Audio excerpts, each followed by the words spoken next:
But Yeah, now putting that's my good Tim news. McLeod hat on, he hits the IL. Who's going to take his spot? Timmy, I ask you, Vinny Yes. P. Do they have the courage?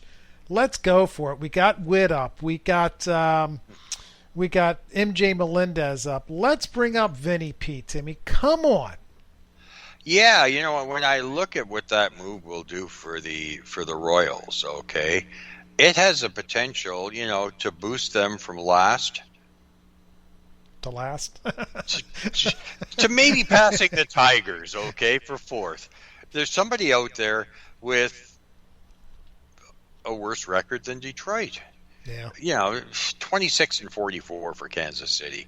Uh, I don't. It makes sense to get the kid up there. It really does. I don't know if they'll do it. I really don't. And I would like to think that, yeah, the team could use a spark. The fans could use seeing a great young talent, playing in Kansas City. But again, do they want to start the clock? I don't know. I don't know. I mean, they started on a Witt Jr. They've started on MJ Melendez, so they would get 7 years out of Vinny, this being one of the years. I think if they do it, they'll do it in the next few weeks, maybe Yeah. shortly after the All-Star break. If we get too deep into July, it's not going to happen. Do you realize the Chicago White Sox right now are 33-37? Timmy, let me look at the box scores. To add on to that, do you know they've lost 3 in a row? Not to the Yankees, not to the Astros, but to the Baltimore Orioles. They are winning 4-3 in the top of the ninth. It looks like the Orioles have guys on first and third. So, Well, come of on, course Orioles. they do. Because I've got Dylan Cease, who struck out 13 today, okay? Unbelievable. Oh. Absolutely unbelievable. I can't believe that an organization would let this happen. I just I got to tell you, Tim, if they lose this game, it's 2 outs in the top of the ninth, and Trey Mancini comes up with a big hit, and they wind up losing this game. I have to say, I mean, I wouldn't like to be Tony La Russa tonight. well, fire him. Do something. You're 4 games under 500 heading into today. You've taken an outing in which your starter Dylan Cease went 7 innings, allowed 4 hits, 1 earned run, struck out 13. Okay, and you can't get through another inning and pull it off. They've allowed Graven's allowed 2 runs this inning, none of them earned. Yeah, that's not good. But No, Timmy, it's an ugly mess. Fire Tony La Russa. Do something. And that's the only answer as far as I'm concerned right now. The Orioles pitching is better. It is absolutely better, but that's not saying a whole lot, Tim. I mean, you can't hit if you lose 3 out of 4 games to the Orioles, Tim, or get swept. Come on, that's just not good. Right now, okay, if the White Sox win today, okay, they will be virtually tied with the Orioles. If the Orioles come back and win today, they'll be 2 games up on the White Sox. Yeah, That's wrong. Something's gotta be done. I mean, it's just you can't. You're just frittering the whole season away. It's not good. Eddie Olivares. Let's do pause. Let's talk some more negatives. I mean, as you said, Ty France is out for a while. Who do you think the pickup there is? Does Kalanick get a chance to come back? I would hope so at some point in time, but right now I'm betting on Dylan Moore getting increased at bats. Yeah, okay. Is that somebody who you think could be helpful? If you're looking for stolen bases, yeah. Okay. If you're looking for him to help out your OBP batting average, more than likely not. And the White Sox held on. Kendall Graveman gets the save, and they win 4-3. Tony La Russa is safe. He's safe for another day. Yeah, it's tough. Usually, guys don't get fired when they just won a game. So it's we'll see, Timmy. They can make an exception, and I'd be perfectly fine with it. So change the unwritten rules. I think you're in a dynasty league and you own Jack Flaherty, Timmy. You can't. You got to be like. I mean, how many years has he been up and down and He left the mound today with more shoulder problems. It's just not good. No, it definitely isn't good. Right shoulder stiffness. He got 2 scoreless innings, gave up a hit, a couple strikeouts, and he's gone.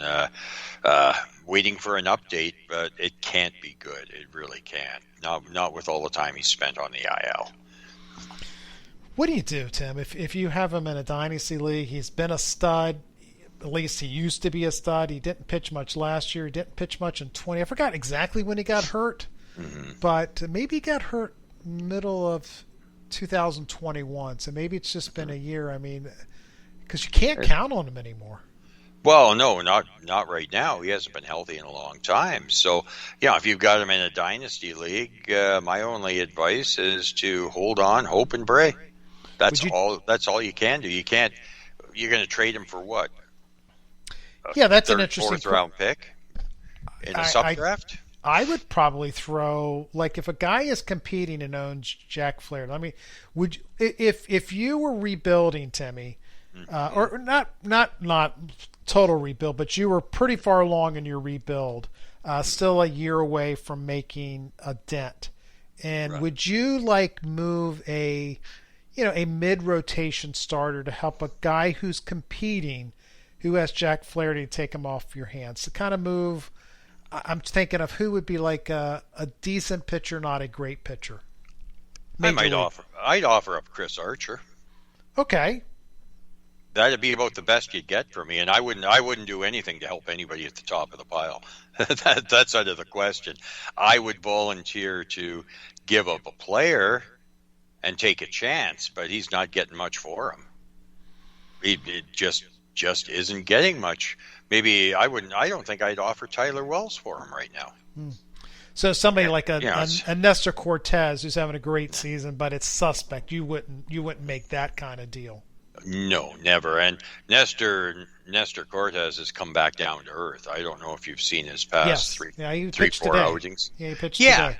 And he's pitching okay. But that would be a guy that I might try to move. Like, hey, this guy's been good. He plays on a winning team. You need help. You're competing. Give me a guy who I'm gonna take a chance on the bounce back. Well, yeah, since June, in the month of June, since June 8th, he's had 4 starts: Minnesota, Tampa Bay twice, and Houston. Allowed 4 runs in one game, 4 in another, 3 today against Houston. Again, not bad. But in 2 of those 4 outings, he only went 4 in the 3rd innings. I think we're seeing the Nestor Cortez that we're going to see over the balance of the year, and I think he's going to be an okay pitcher. But he's not a sub 2 ERA. He might not. I don't even think over the balance of the year he might not be a sub 350 ERA. But he'd be somebody that I agree with you. He'd be somebody that I'd toss out there in the hopes that Flaherty can right the ship. But I sure wouldn't give much. You're the one taking all the risk, basically. I was watching the game today, and Michael Brantley looked very uncomfortable facing Nestor Cortez.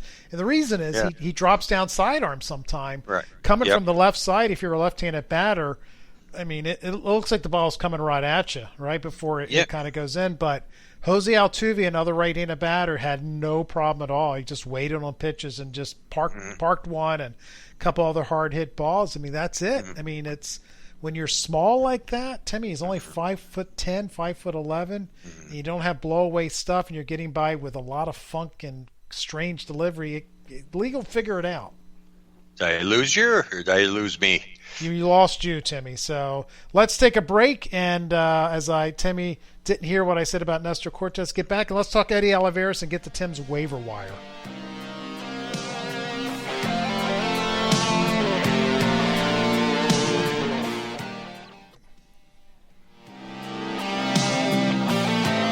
One of us has a bad internet connection, so I'm a little bit away from my Wi-Fi router, Timmy, but hopefully we'll be okay. Eddie Olivares, Timmy, first game back, 2 home runs. Yay. Yeah, good for Eddie. maybe my shares in Greyhound are about to take a tumble. Yeah, absolutely. So, oh, time to sell. Sell on Greyhound because Eddie might be here for the long haul. Oh, you know what was interesting though is, yeah, he came back Friday, hit the 2 home runs. Okay, yesterday I believe he had no fur. Was he starting today, Rich? I don't know. No, he wasn't. Yeah, that's good old Kansas City Royals, man. You gotta love it. Well, yeah, and you know what? They brought him in, okay, to pinch hit, okay, for Ryan O'Hearn, and he immediately delivered a hit and drove in a run. I can't believe that anybody would pinch hit for Ryan O'Hearn. Why would you do that, Timmy? He is so good. That's pretty well my train of thought. Yeah. Man, there's something wrong when Olivares is on the bench. Okay, and yeah, no, there's just something wrong there. I have to believe that with the hit today in the RBI in a pinch hitting capacity, and he stayed in the game. I have to believe that. I have to believe that Olivares is going to play full time moving forward. I'm putting him in. I have him in 2 or 3 leagues. I'm putting him in all leagues. I didn't realize he had come back when he did. So, So anyway, it was kind of under the radar to me, and I missed it. So I wasn't able to get him in this week. But hey, I'm gonna put him in. Yeah, a pleasant surprise with the 2 home runs. I like Olivares, and I just hope he gets the playing time that I believe he deserves. I think I love the skill sets, Timmy. I mean, there's definitely fantasy friendly skills in there. So let's hope. I mean, yes. I think there's power. There's definitely speed. I think he can hit. I mean, not sure what else you can ask for. Another guy that the Royals are trying to incorporate into their mix, which it's a lot to ask of them. Yeah, getting good baseball players on the field every day. Yeah, that's a challenge. Yep. Well, I mean, look, you can only put so many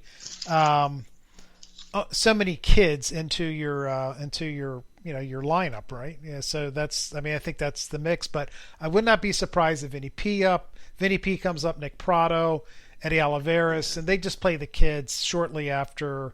All of these guys get moved. That Benintendi's going to get moved. Michael Taylor could get moved. Those guys, they're all going to go, Tim. Well, yeah, and I'm hoping Ruiz in San Diego gets the call. I just don't believe. I have a hard time believing in Nomar Mazara. I really do. It's and we're talking about the bottom of the Phillies lineup. Yeah, Herrera 1-for-1 with the run scored early on, and Bryson Stott drove in a run. So, for him. Stole a base as well. So, hey, I wish the Phillies all the best.